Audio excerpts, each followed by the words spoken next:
Bom dia. Muita gente entende a graça de Deus como se fosse uma licença para pecar.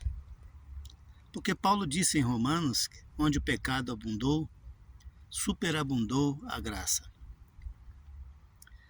E aí ele pergunta em seguida: viveremos no pecado para que a graça abunde, aumente?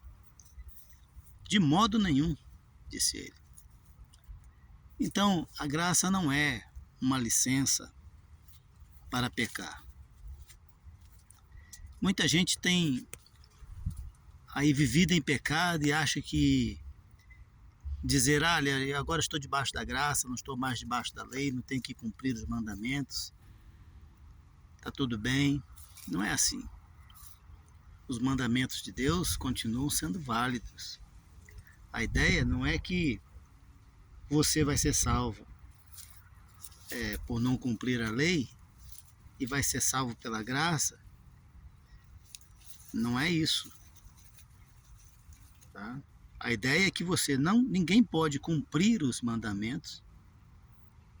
Ninguém tem condições de obedecer totalmente a Deus, completamente a Deus. Ninguém é capaz disso. E então, a gente vive no Espírito de Cristo. Cristo cumpriu toda a lei, Ele é Senhor da lei. É maior do que Moisés, né? Então, estando em Cristo, você automaticamente cumpre a lei. Porque Jesus cumpriu a lei.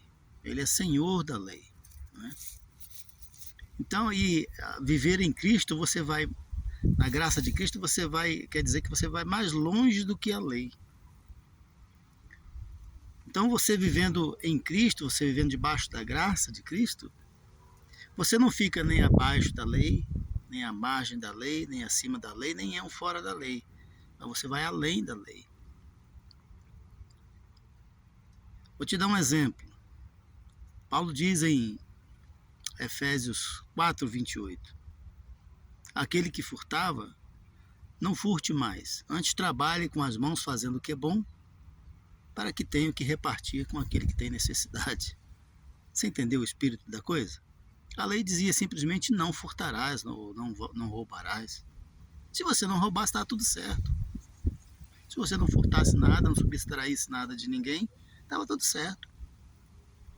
Mas o ensinamento da graça é que você não deve roubar, não deve furtar, e ainda assim deve trabalhar, fazer o que é bom, e ainda ter para repartir dos seus ganhos com o que tiver necessidade.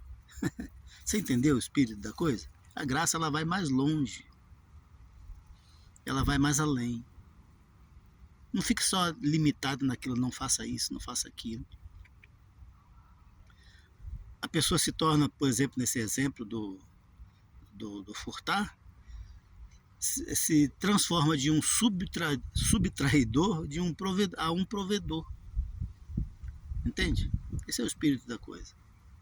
Onde dizia, por exemplo, não adulterarás. Jesus disse o seguinte no ensino da graça: aquele que pelo menos olhar com intenção maldosa, já pecou. Então o que se faz? Vai mais longe. Ao ser confrontado com a mensagem da graça de Cristo, eu não devo adulterar, eu não devo cobiçar o que é do próximo, nada que é do próximo, e devo ainda trabalhar para que ele prospere, para que a família dele vá bem. Entende? Esse é o espírito da graça. Qualquer coisa fora disso aqui é coisa maligna. Não pense que Deus vai deixar passar impune aquele que está achando que por causa de estar debaixo da graça não tem que mais respeitar o próximo, não tem que mais respeitar o que é do próximo. Não pensa nisso não. Tem que andar direito, tem que andar na verdade. Falar a verdade, cumprir.